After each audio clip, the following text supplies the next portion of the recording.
And now we get to talk about my favorite Kingdom Hearts of this series, Kingdom Hearts Birth by Sleep. And now, it's strange. Birth by Sleep seems to be really the most important of all in the Kingdom Hearts overall storyline. But it's essentially 3 character storylines and then like a final and a secret episode. So it's really 5 campaigns going on. So I'm going to break it up into 3 separate... I'm going to tell the story of the 3 characters first and then continue on with the overall story, and I'll leave my interpretations for last. Since, like I said, this seems to be the most important, so I won't have to hide anything anymore, with a couple exceptions. I won't have to hide anything anymore with the next reviews, so it'll go by smoothly. So I flipped a coin, and we're starting off with Ventus's story. Now, that is his name, but everyone calls him Ven, so I'll continue to call him that from here on out. So Ven's story starts off with him going under training under Master Xehanort. Now, if that name rings a bell, just wait. Master Xehanort sends a couple Heartless after Ven, who pretty much goes, "I can't do it, Master!" And so Xehanort goes, "Well, gonna have to take out the darkness in your heart." And so he does just that. He brandishes his Keyblade, and out comes the darkness of Ven, who's called Vanitas. Now it's strange that Vanitas has Sora's face, but after Vanitas comes into being, Ven, for whatever reason, comes in, his heart connects with Sora, who is a little kid at this point. That's right, Birth by Sleep is actually a really far back prequel to Kingdom Hearts 1. So, essentially this story is going to be a lot of origin stuff and explaining the events of the Kingdom Hearts 1 series so far. But there are going to be new stuff and little explanations here and there. So let's continue with Ven's story. So Ven's heart connects with Sora's, who Sora gives half of his heart to Ven. I don't know how that works or why he can do that, but he just does. So now Ven has a complete heart? But anyways, he gained consciousness in a new land known as the Land of Departure, where Master Xehanort is pretty much giving him off to his fellow Keyblade Master, Master Eraqus. And so now Eraqus has 2 pupils under him already, Terra, the strong masculine man, and Aqua, the woman. And now he has Ven, the Sora of the group. And so Ven, Terra, and Aqua all gain a great friendship out of this. They become best friends. They're essentially the Sora, Riku, and Kairi of this game. But Terra and Aqua are going into the Mark of Mastery to become Keyblade Masters. Ven, however, can never become a Keyblade Master because, as everyone tells him, he has an incomplete heart. In which I have to go, what do you mean? You're assuming he doesn't have a complete heart, but if Ven actually remembered, he does have a complete heart. He doesn't have a complete his heart, but it is a complete heart. But that's beyond the point. So, the Mark of Mastery is being led by Master Eraqus for Terra and Aqua, with Master Xehanort overlooking it. sort of like he was in the area, so I said, "Hey, want to watch the Mark of Mastery?" And so the Mark of Mastery ensues, and Xehanort tampers with it a little bit and causes Ven to enter the fray. Well, he's not doing the Mark of Mastery, he's more defending himself. After this is all done, Aqua becomes the Keyblade Master, while Terra gets the boot. And I'll go into those reasons when I go into their respective storylines. So Ven goes to his room, and Vanitas shows up because, he's Xehanort's lapdog, apparently. And Vanitas tells Ven, "Hey, you might want to say goodbye to your friend Terra because you'll never see him again." Sort of like he's gonna get killed on his journey or something. And so Ven does just that. He runs to go find Terra, who's in the center of the Lent departure, ready to leave and explore the worlds. And Ven tries to tell him something, but Terra just sort of shrugs him off, like, "We can talk later, Ven." And off he goes. Now, Master Eraqus and Aqua are going, "Ven, don't leave. Do not follow Terra. Don't leave." And Ven goes, "I have to tell Terra." So he hits his shoulder and instigates what I'm going to call the Keyblade Armor.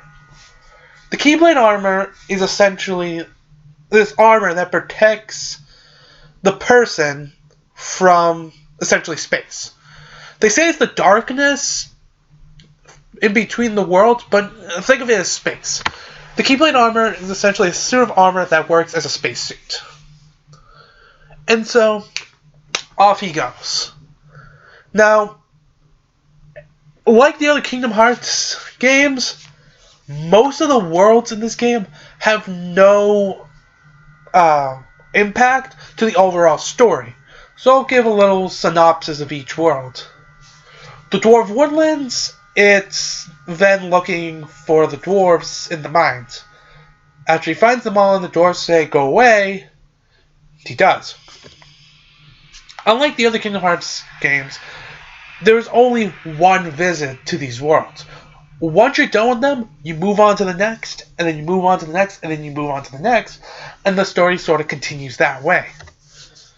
So afterwards, we go into Cinderella's world, where Ven has shrunk down to the size of a mouse.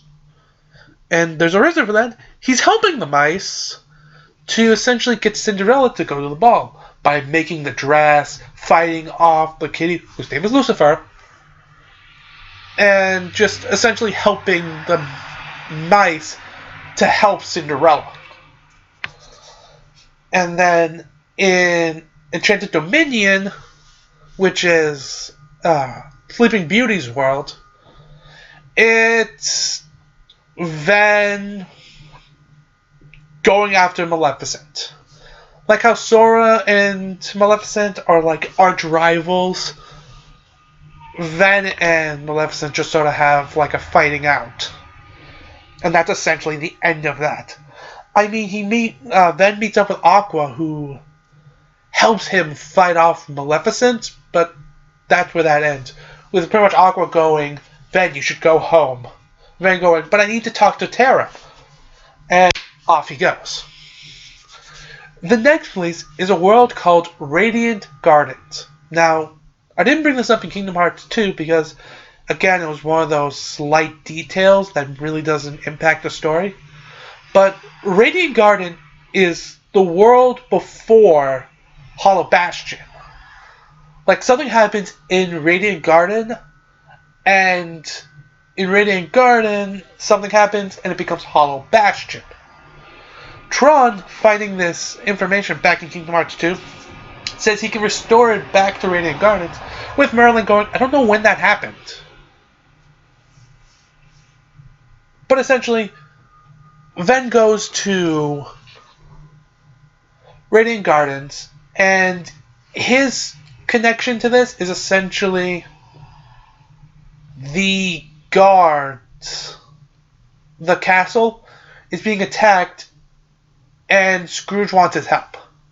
Scrooge McDuck from DuckTales, woo, wants his help in the beginning, but as he continues through trying to find his friends in Radiant Gardens, he meets up with the guards and essentially just sort of defends the castle, with Aqua and Terra coming up to defeat the big baddie in the end.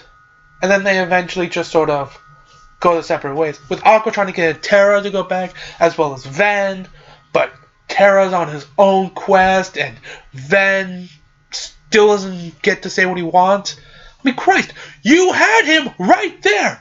Just say what you need to say! But anyways, after they pretty much leave, the next set of worlds are essentially Deep Space, which is the Stitch world, as in Stitch in space. Like he's trying to escape his prison, in which Ven is essentially befriending Experiment 626, which is Stitch. He befriends 626 and helps him escape. That's the end of that. But it's kind of revealed that Stitch has a Wayfinder, which is like the good luck charm of this series, where Aqua gave it to Terra and Ven, but apparently she also gave it to Stitch. So Aqua made it to Deep Space before Ven. But that's the end of that. The next one is Peter Pan's world, in which it's just Sora having fun with Peter Pan.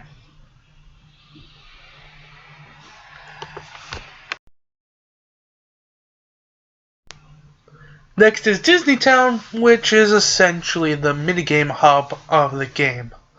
Despite the fact there's also another minigame hub in the game called the Mirage Arena, but again, that's just side quest stuff.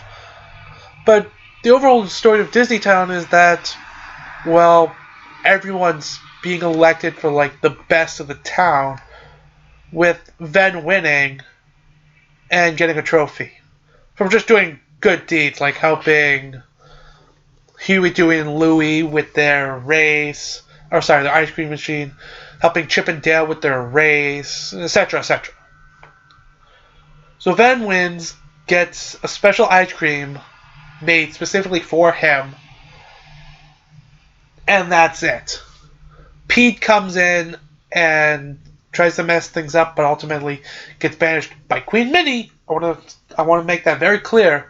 Queen Minnie banishes Pete, despite Kingdom Hearts 2 Donald and Goofy saying it was Mickey. Just want to point that out. So, and then the final area of essentially the non-important storyline world is Olympus Coliseum. Now, this is not the Coliseum like other Kingdom Hearts games. This is essentially Ven is wanting to join the games, but the town gets attacked by the Unversed, which are the baddies of the game. And so he goes to fight off the Unversed. Now that's all the unimportant stuff about the world. Now we can get into the overall story for Ven. Now, Neverland is technically the end, because at the end of Neverland, Ven meets with Vanitas, who pretty much says, if you want to save your friends, come to the Keyblade Graveyard. And so, but he also tells Ven that he should probably go home because Terra's going to essentially, some bad's going to happen there. And so Ven does just that. He goes straight back to Land of Departure where he meets up with Master Eriquis, who is enraged because he knew that Xehanort is trying to just use Ven and Vanitas to make the ultimate weapon. And so Eriquis believes that he has to destroy Ven before that can happen. Destroy Xehanort's plans right now by destroying Ven. With Terra going, Master, what are you doing? It's Ven. Why are you... But Eriquis is so duty-bound that he and Terra pretty much fight to the death, with Terra winning. After essentially Terra wins, Ven is dragged away into the Keyblade Graveyard, which is the final area of the game. Now, the Keyblade Graveyard is essentially one giant desert destroyed world. Tornadoes up the wazoo, strong unversed, huge deserty landscapes, wasteland environments. It is just the epitome of apocalypse. With at the center is none other than a field of Keyblades stuck in the ground. And these are countless Keyblades stuck in the ground, with Terra, Aqua, and Ven meeting up in the center, pretty much discussing some things, with Master Xehanort and Vanitas coming up, going, it's time for the reckoning. I will bring out Kingdom Hearts and create the Keyblade. Now, from this point on, if I'm talking about the ultimate blade, I'll say Keyblade with a pause in the middle.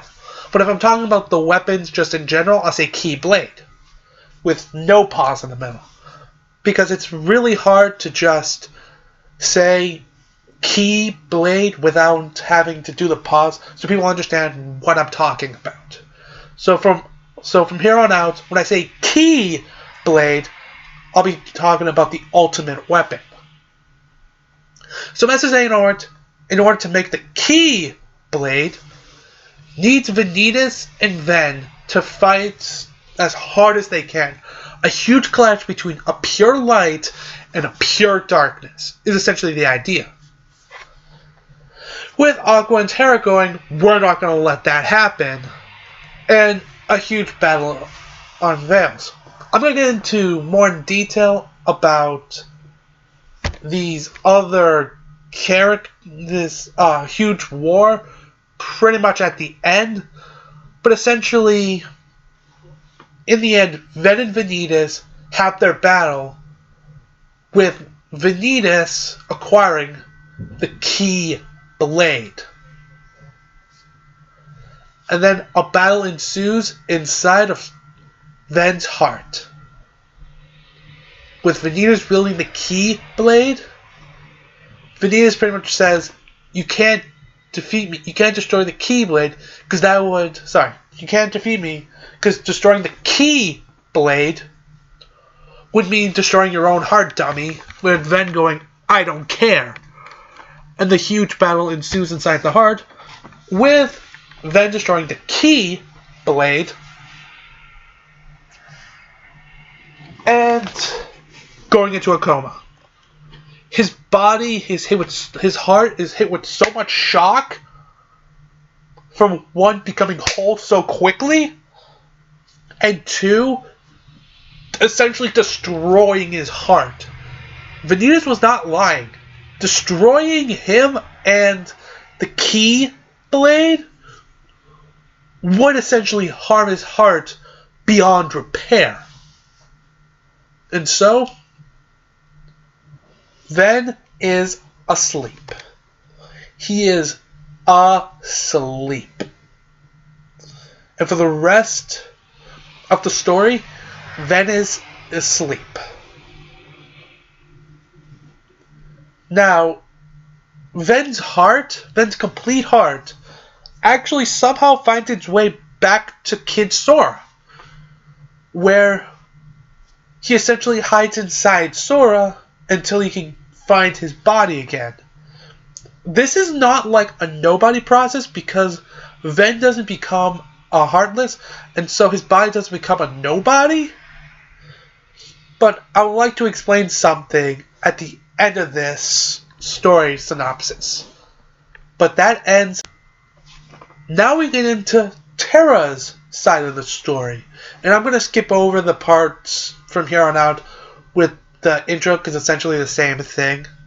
But the reason Terra does not become a Keyblade Master is essentially during the bout, his darkness came out and caused, essentially, because it came out just for that split second, Master Icarus tells Terra that he has no control over his darkness. Despite the fact he doesn't use it, it comes out for a second and he dispels it. Continuing to fight for essentially what he needs to do. At the end of the first trial, he faces off with Aqua, and that's when the darkness essentially comes out because he's being pushed. And so, with Terra going, why? Why was I cursed with this darkness? Master Xehanort goes up and says to Terra that Icarus is just scared of his darkness. And that he's scared to create him a Keyblade Master. But Master Xehanort will consider him a master if he goes on this quest for him. And so, that's why Terra essentially leaves the land of departure. Now, I'm going to go through the worlds again for Terra's side of the story, because unlike other Kingdom Hearts games, each story does have a different perspective, a different minor storyline, and a different, sometimes a different area specifically for them. So, the overall thing for Terra is essentially he is somehow aiding the evildoers. While Ven was essentially the Sora just going through the world, doing what he thinks is right, Terra is being manipulated through his darkness to help the villains. That's essentially the overall, but I'm going to go into more detail for each world. Now, the first stop is actually Enchanted Dominion, which again is Sleeping Beauty's world, where Maleficent tricks and controls Terra through his darkness to steal Aurora's heart while she's asleep. With Terra feeling disgusted by this and how he could be used, he essentially tries to face Maleficent but can't. So he leaves, going next into the Dwarf Woodlands, where he helps the Evil Queen essentially find Sleeping Beauty, Snow White, and essentially it's like Terra is the hunter from the story. He's tasked with killing Snow White and bringing back her heart, but when he gets to Snow White,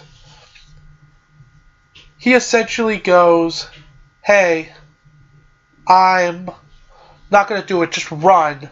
Just run. He goes to face the Evil Queen, but only faces off with the magic mirror. You know, mirror on the wall. That thing. The final one on the first stage is Cinderella's world, which is the world of dreams. I think that's what it's called. Where he unintentionally brings the Universe to the ball, and he now has to pretty much stop this big boss Universe from destroying essentially all the people at the ball. But he also meets up with Aqua, who goes pretty much tells him to go home, to stop doing this, and she knows what he's been up to. She knows what he's done. When he goes, "You don't know anything," he continues down the path, going into Radiant Garden. Now, Radiant Gardens, Terra's essentially just he's searching for Master Xehanort, and in his journeys he ends up finding the boss unversed and does that team up again.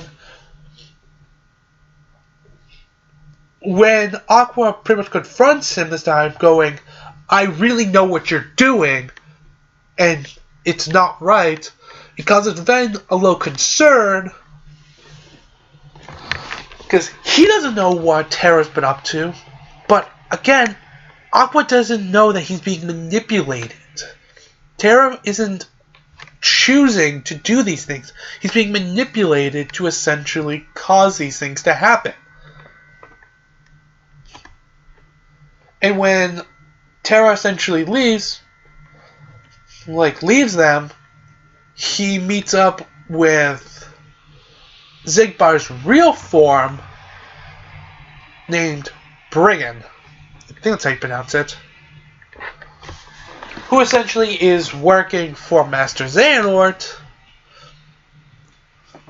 in the shadows, to help move things along in the right way. Brigand pretty much tells Terra that, he is strong and he needs to embrace the darkness opposed to trying to fight it. And Terra goes, "You know what? You might be right." And it's on to the next chapter of Worlds. Now, in Olympus Coliseum, he's helping Zack. He's helping Zack train for the games. And that's essentially his role in that. Next is Deep Space, where he's helping the bounty hunter catch 626, but ultimately goes, "Why am I capturing him?" I'm sorry, I don't remember the guy's name, and I don't want to look it up. Stop the review here and look it up, and have to redo this all. He pretty much goes, "Well then, you have to be under arrest," and you fight off with him. Pretty much ending that chapter. Ending that world with him defeated and Terra leaving. And the final world is Neverland, in which Hoken trusts Terra to protect his chest, in which Terra goes, "Okay." He fights Peter Pan, defeats Peter Pan, and then Peter Pan goes, "What are you talking about? We're not the bad guys. Captain Hook stole all this from us, and we just want to get it back." Terra going, "Oh, shit." And so he goes to face off with Captain Hook to pretty much redeem his darkness. To sort of redeem his goodness, is what I meant. After this, Terra actually goes to Destiny Islands. After the fight in Neverland, I think he faces up with Vanitas. No. Yeah. It's either he talks with Xehanort. Yeah, I think he talks with Xehanort. Never mind that. He talks to Xehanort, and Xehanort goes, "You need to go here to learn the truth." And so he goes to Destiny Islands, where he meets up with young Riku and young Sora, in which he does a sort of ceremony that his master did to him to essentially allow him to wield the Keyblade when Riku was ready to do it. Now, at the end, I'm going to put in a little controversy to this, and essentially a theory on it, because it's not proven there's going to be a lot to talk about at the end of this, so there's probably going to be a podcast episode. But anyways, after he says goodbye to the boys, he's off to the land of departure, where the events happen, where he kind of walks in on Eraqus trying to take a swing at Ven, and Thor goes, "Master, what are you doing?" And then the fight ensues, where Terra kills Eraqus. At least that's what it seems. The truth of the matter is, Terra was being manipulated by Xehanort to kill Eraqus. So it's really Xehanort killed Eraqus, but he did it to make everyone think Terra killed Eraqus, with Terra being the only one to know the truth. And now Xehanort goes, "You must meet me at the Keyblade Graveyard." In which he goes to the Keyblade Graveyard. It's the same landscape and all that. But when you get down to essentially the Keyblade Graveyard portion of the world called the Keyblade Graveyard, then the story changes a little bit. Terra goes straight for Xehanort, and they're all suited up in armor, by the way. And he's trying to fight off Xehanort, but Zora has the ability to control all these Keyblades, and he's just making like a vorpal tunnel to just essentially beat Terra down. Essentially what I'm getting at is Xehanort is too strong. And essentially he gets separated from Aqua and Ven to have a one-on-one against Master Xehanort. When Master Xehanort is defeated, I put that in quotations, by the way, the key blade is created in Venus's hand, and the clouds part to reveal none other than Kingdom Hearts. And so now that his plan has essentially succeeded in the end, he takes a portion of his heart, I want to reiterate this, a portion of his heart, and forcibly shoves it into Terra's body. Just as Terra's trying to hit the Keyblade armor, he's too late and he gets inside him. Pretty much, Xehanort has taken over Terra. And now, this entity I should now call Terranort. Because it is the amalgamation of Terra and Xehanort in one body. But essentially, Xehanort is taking control of Terra's body. When Terranort pretty much goes, "I've won this," it's revealed that Terra's armor is actually getting up, is ready to fight, with Terranort going, "What the fuck?"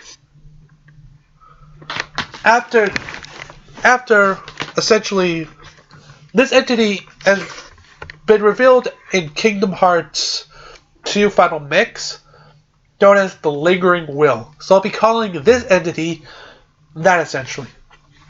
When the Lingering Will defeats Terranort, he essentially knocks Terranort out. And from Terra's point of view, the clouds close over Kingdom Hearts and he's struck in darkness forever in the Keyblade Graveyard, which is where you find him in Kingdom Hearts 2 as the super boss known as the Lingering Will. With Terra's final portion being, "One day I will save you all." And that's the end of Terra's portion. Unfortunately, it's a little lackluster, but I like the progression of Terra's story more than Ven's. And so, next we'll go into the final portion of the story with Aqua.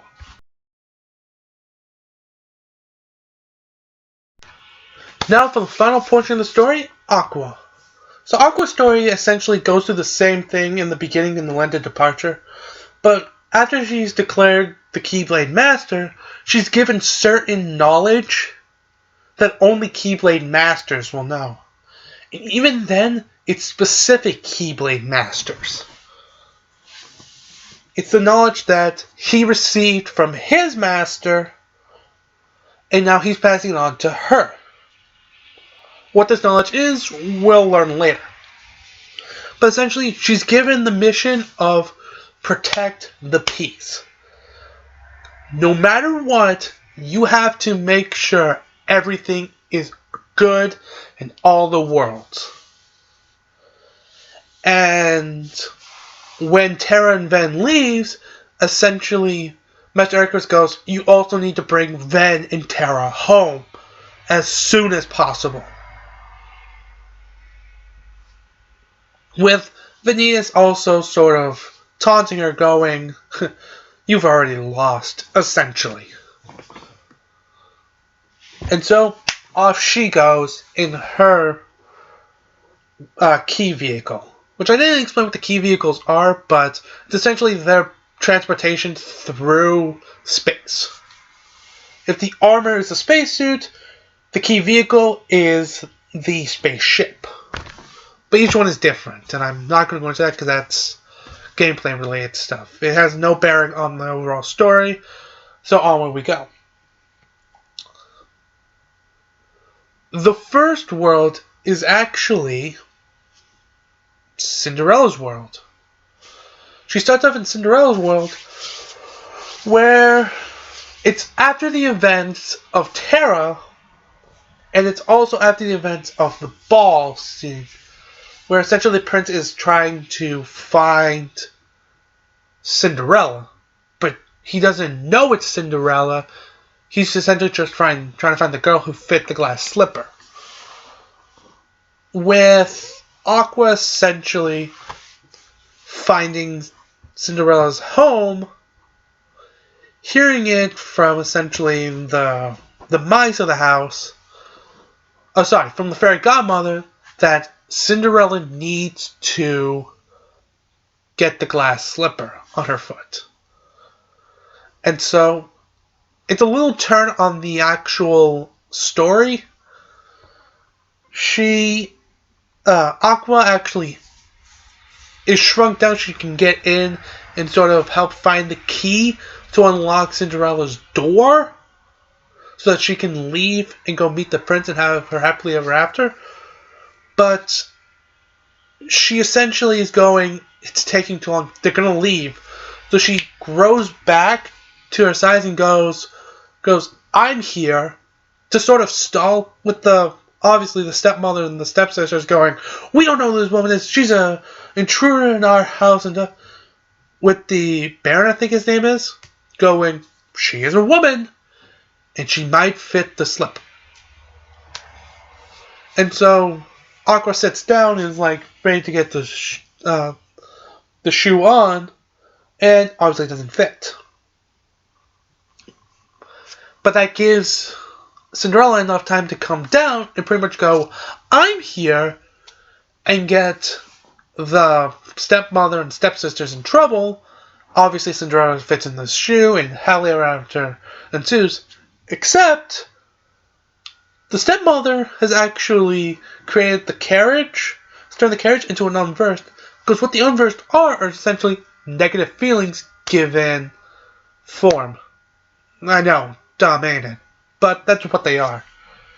So, with enough negative energy, she essentially turned the carriage that they were going to leave in into an unversed and started attacking Cinderella. So Aqua has to defeat that unversed.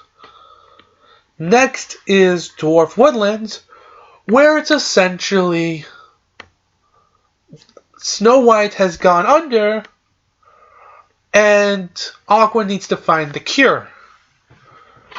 And so she meets up with the magic mirror, defeats the magic mirror, and essentially it tells her that true love's kiss will free her of the curse. And so she's off to find the prince in the story and essentially wake Snow White up. And so it does, and happily ever after. The final place is Enchanted Dominion, where she meets up with essentially Let's Go Save Aurora, who is the name of the Sleeping Beauty. With the help of Prince Philip, they escape Maleficent's castle and face off with Dragon Maleficent, essentially Philip winning, I put that in quotations, and happily ever after. You'll find a lot of those in this storyline progression.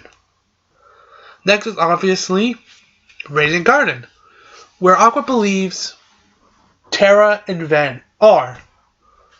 And so she goes there and she goes up to where the castle is and meets with none other than Kairi. Yep, this is where she's the princess of. She's the princess of Radiant Garden. And so she sort of takes on the bodyguard role for Kairi, because someone first attacked her and she essentially gains the trust of Kairi. Aqua gains the trust of Kairi. And they sort of gain a friendship there. And then it's off to fight the Big Unversed. And after that, Aqua sort of goes, am I in the wrong? I mean, I shouldn't be hunting down my two best friends, but it's my duty. And she's so conflicted. And so, off she goes. While she's wandering, she meets up at the mysterious tower where Yen Sid is, where she finds out Mickey is actually being trained by Yen Sid at this point. He's not the Keyblade Master Mickey, although I don't think they ever canonically say Mickey is a Keyblade Master. But Mickey's still being trained by Yen Sid at the moment, with Aqua sort of coming in and be like, hello, sir. And it's revealed that Yen Sid is another pupil of Xehanort's and Eriquis's master. But he no longer uses the Keyblade. He's denounced himself as a Keyblade master, but still is training King Mickey for his ultimate destiny. And so essentially, Aqua and King Mickey gain a friendship. And it's off to the next section of the world, Olympus Coliseum, saving Herc from Zack, who has become pure darkness. That's that. Deep Space, she meets up with the already escaped 626 and sort of befriends Stitch, giving him a Wayfinder, which again is the lucky charm of this game. And then that's it. I mean, she has a couple battles in the ship itself, but overall, that's where the story ends, is with her befriending Stitch. In Neverland, it's essentially, I'm trying to find my friends, can you help me? Let's explore. And Peter Pan and the boys go, ew, you're a grown-up, but I guess let's hang out for a while. And it ultimately ends with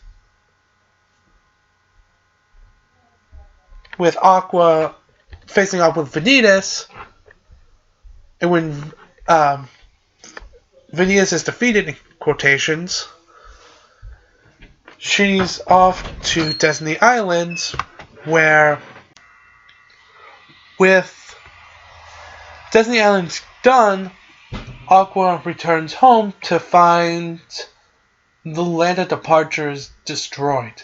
It's disheveled. It's about to be taken by the darkness. And so she sort of stops the darkness from spreading too much, kind of leaving it like a ruinous place.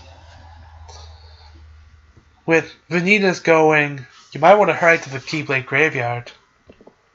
And so, off she goes to the Keyblade Graveyard, and it's the same thing leading up to the Keyblade Graveyard portion of the Keyblade Graveyard.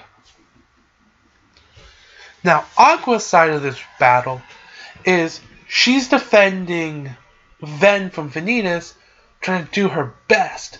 She's defending both Terra and Ven. And she's just giving it her all. But in the end, people just get cocky and she just can't protect them. And so, Vanitas pretty much gets his battle with Ven, while Aqua's trying to fight off none other than Brigand, who decided to make his appearance here.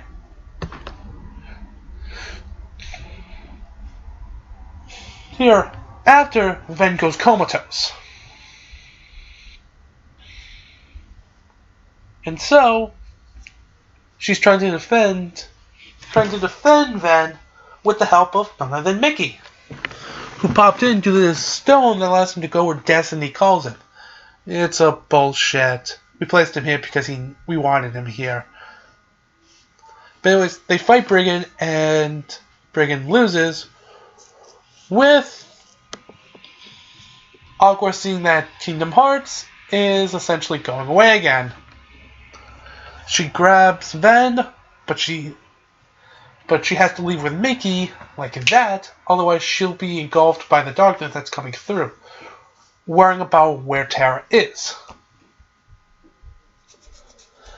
They return back to the mysterious tower, where she's talking to Yen Sid about how to fix what has happened, with Yen Sid going, I can't do anything about Ven, and we don't know where Terra is. And so Aqua goes, okay, I need to get Ven to a safe spot. I know of one place. And this right here is the secret information that Eriquis tells Aqua.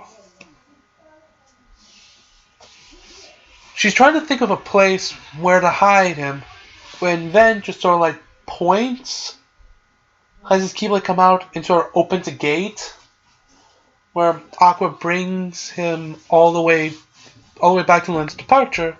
Again, ruins. But she grabs Master Eriquis' Keyblade and locks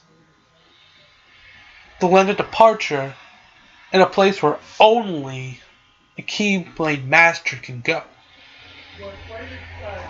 What? It's in a realm in between light and dark. A place only a Keyblade Master can get to once. If you leave, you won't be able to get back there. And so, she believes that Ven will be safe here. In essentially a hidden room in none other than Castle Oblivion. Now we know this is Castle Oblivion because of Kingdom Hearts 2 Final Mix, pretty much revealing when the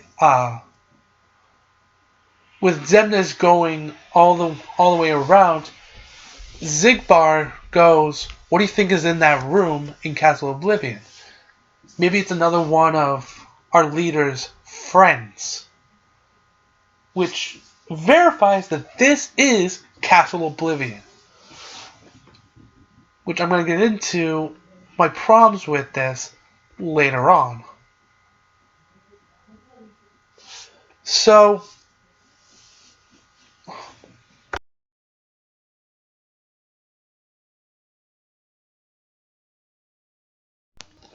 sorry, minor interruption there. So, after Aqua essentially creates Castle Oblivion, she says that once she leaves here, she can't come back. And that this is a place that only Keyblade Masters know and can find. But once she leaves, she won't be able to come back. So it makes me assume that once you leave Castle Oblivion, you can't ever come back there. And so she leaves and she starts searching for Terra. Because she doesn't know that Xehanort's taken over Terra, she essentially is just looking for Terra, trying to find clues on where Terra could be. And so, she goes to Radiant Gardens, where she meets none other than Terranort. At first she thinks it's Terra, but then it's revealed that, I'm Xehanort. They have a scuffle, and the second phase of the fight, by the way, this is the final chapter. In the final portion, in the second phase of the fight, he goes straight Ansem. Like, the Home Guardian comes out and everything. Which I believe to be Terra. It's Terra, or at least Terra's darkness given manifest. It's a part of Terra.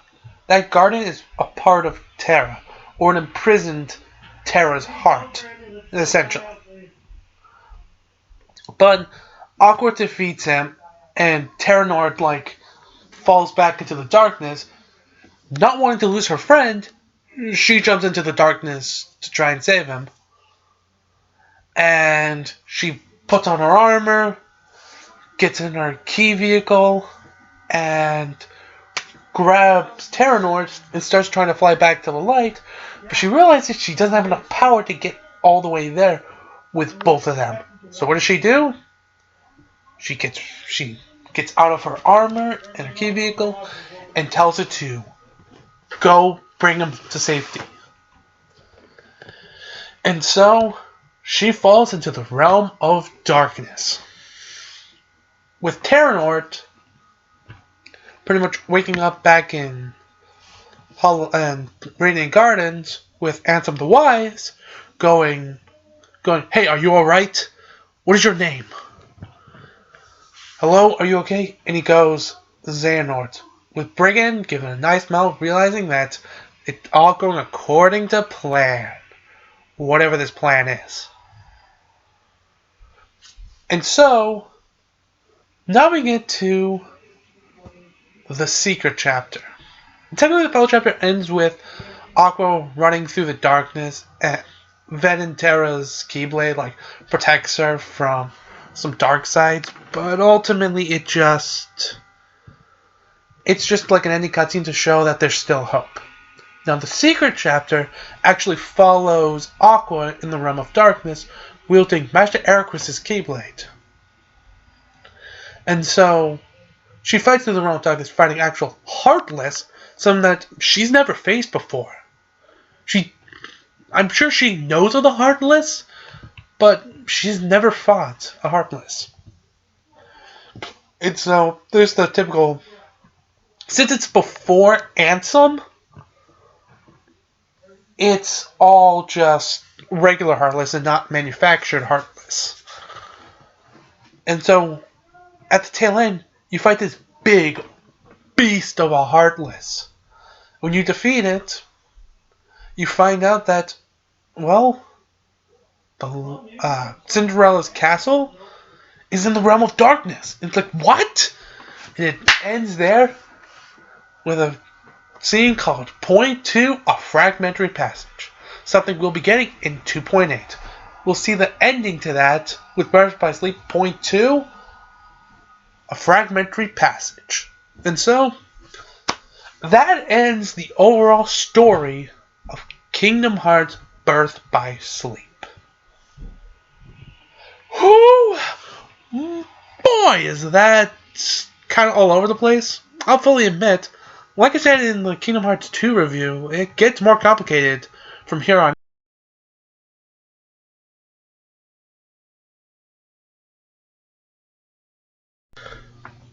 So now I sort of want to get into sort of the things I found interesting. A couple theories, a couple ideas, just food for thought.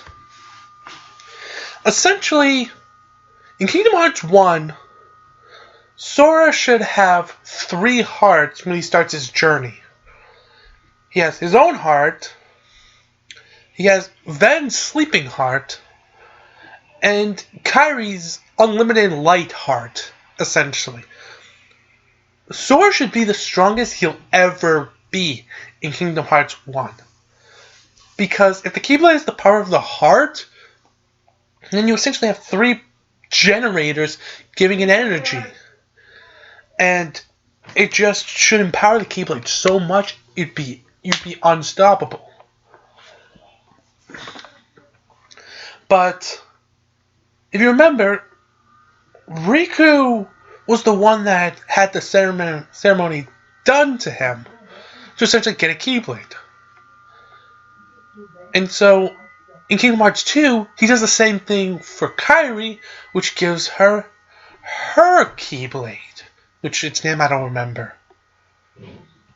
And so, this would prove that Riku was always meant to wield a Keyblade in Kingdom Hearts 1, but it's Sora that gets it.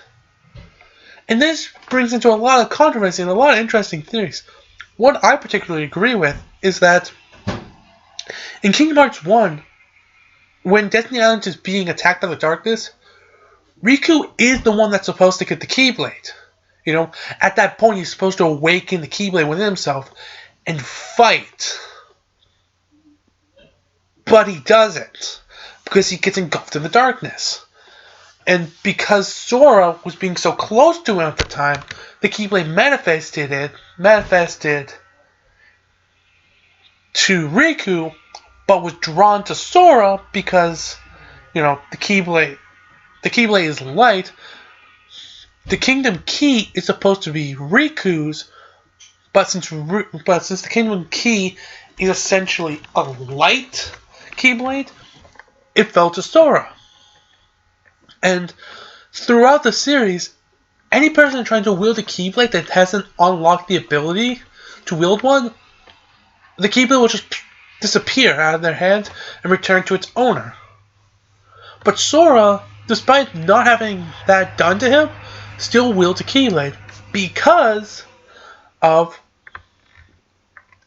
Ven's heart. At first, it's Ven's heart that allows him to wield the Keyblade, but over time, I believe Ven's heart influenced Sora's heart itself and made him so he was able to wield one. And since the Kingdom Key chose Sora as its guardian, it ultimately is now stuck to him like it's his own Keyblade. But it's not a manifested Keyblade, it's a realm Keyblade. Like Mickey's Kingdom Key, it's called Kingdom Key D, which stands for the darkness. It's the Dark Kingdom Key. It's the Realm of Darkness's Keyblade. Just like Sora's is the Realm of Light's Keyblade. And so, I would like to believe that the Kingdom Key D, the Kingdom Key, and the Keyblade are all weapons that are essentially just always there. Well, everyone says that, you know, like lore-wise, it is said that all Keyblades were made in the image of the Keyblade. Even Xehanort says this, so it's not like a major spoiler for some, but Xehanort says it himself. And he also says the war was between light Keybladers and dark Keybladers to essentially fight for the Keyblade, the ultimate weapon. And so, if that's true, then the Kingdom Key and the Kingdom Key D, with the beginning Keyblades, was essentially alpha from the Keyblade, and thus allowed others to sort of create their own in the image of not just the Keyblade, but of the Kingdom Key and the Kingdom Key D. The Kingdom Key D was used for the Dark Keybladers, while the Kingdom Key was used for the Light Keybladers. And so, by touching the Kingdom Key, or the Kingdom Key D, it unlocks the ability to sort of create the weapon out of your heart. But that's not what I really want to get into. It was just a little food for thought. What I really want to get into was the fact that Roxas looks like Ventus more than Sora does. More than Roxas looks like Sora. And here's what I believe. If you remember, Sora was in the center of the destruction of Destiny Islands. He was in the center of all darkness, and he drifted through space itself to get to Traverse Town, where he wound up in an alley somewhere. Now, I don't know about you, but if the darkness can corrupt someone's heart, it probably corrupted Sora's heart to pure black. But the only reason he was able to stand still and keep his form was because of Kairi's heart and Ven's heart to sort of stabilize him in a way. And so, in Hollow Bastion in Kingdom Hearts 1, when Sora releases Kairi's heart, I think Ven's heart also leaves. Not only that, there's another kind of proof that I go into, is the fact that if the body becomes a nobody, then when Kairi hugs Sora in his heartless form, he wouldn't transform back to his old self unless he found his nobody. So, if Sora's body wasn't altered, then that would make me assume that Kairi's heart and the power of love and all that cured Sora of his endless darkness and made him somewhat stable. But in Kingdom Hearts 2, with the drive system, you can become anti-Sora, which means that he still has an overwhelming amount of darkness in his heart, and the more you tap into it, the more the darkness will become apparent. Until eventually you just succumb to the old darkness that made Sora sort of evil. He resorts back to his heartless self, but still holds his form because his body hasn't left him. His body never changed. It's his body doesn't know what to do with this overwhelming darkness now, so it immediately just turns into a heartless.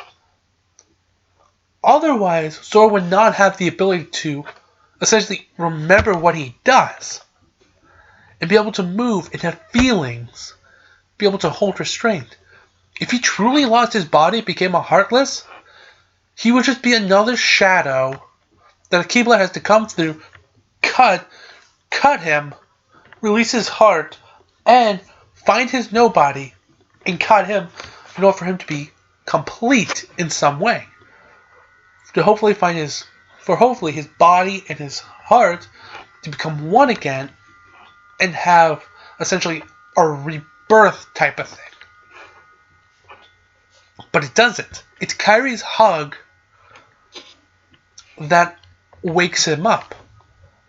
That, in being Roxas, looks like Ven. I think what we're seeing is Ven's nobody. Because you also have to understand something. Roxas has the ability of dual wielding. Why is that? Because he's the nobody. He's the nobody of Sora who is a Keyblader. But his heart, and yes, Roxas has a heart at this point. Because otherwise he wouldn't be able to wield the Keyblade. The Keyblade is a weapon of the heart. So, I don't think Roxas was a nobody. I think Roxas was just a defense mechanism for Ven's heart. Because how I imagine it is that when Sora opened his heart, opened his chest for Kairi's heart to leave, it sort of caused like a vacuum effect that pulled Ven's heart out. And so when Ven's heart needed to essentially be able to control himself in here, he became Roxas. A being of both light and dark. One that belongs to light and dark, but accepted in none. He's like a nobody, but the matter of fact is he's not, in my opinion. He is just a heart-giving shape, a protective shield, like the Lingering Will, using the armor. Terra's mind, his willed the armor to essentially be his body. And he fought back and defeated Terranort. It's the same thing here. I believe that Sora had a nobody, but I believe Ven's heart entered that nobody, creating Roxas. And because Sora's body essentially... Because Sora's nobody essentially got eliminated and reformed into Roxas in Ven's image, it essentially allowed him to have his body back because Kyrie's just releasing his heart and his body is coming back, giving him new life. But his heart is still dark due to all the hardships. He's very susceptible to the darkness, as seen in Kingdom Hearts 2, where he can just become a heartless like that. And so, ultimately, Ven's heart left him at the same time, and then re-entered his body, found him out, and re-entered his body through essentially the way a nobody would. That would also explain why Roxas and both Roxas and Naminé don't disappear when they reform with their host, essentially. And ultimately, in the end, Roxas has become a much better character in a way. Although I don't like Ven's story so much, because it just feels like the typical, I'm on a journey to save my friends, and I'm typically a nice kid, like Sora. It's still a much better story, in my opinion, because it adds so much complexness. Well, Sora was, conflicted about Riku and Monstro, he ultimately believed in his friend and believed that he could get him back. Then, when he learns that Terra has done some evil, he goes, no, that can't be. You can't have done that. When Terra accepts it, Ven goes, that's just a part of you. He's not worrying about, oh my god, I'm befriending a murderer. He's going, something is wrong, I need to fix it. But it's still just like a little kid going on an adventure. And it sucks, in a way. I mean, he ultimately has a purpose in Xehanort's master plan here, and that's to create a Keyblade. Whether it's a hypothesis, whether he knew this would happen, it doesn't matter. Everything, even Terranort, losing his memory and becoming Apprentice Xehanort under Ansem the Wise, from Brigand's smile, it seems like he had this all planned out. Like he knew Aqua was going to defeat him, sacrifice herself to save him, and ultimately he would become an apprentice and find access to a powerful world with a Princess of Heart. I'd like to make that very clear. This is a world that has a Princess of Heart, and at a young age where he can influence her. Now, whether or not this actually happened, I'll never know. But I I am so excited for point 2 of Fragmentary Passage to come out on 2.8 because I cannot wait to see what happens to Aqua from here on out. And so, I've blabbed on enough. I'll see you in the next episode. Adios!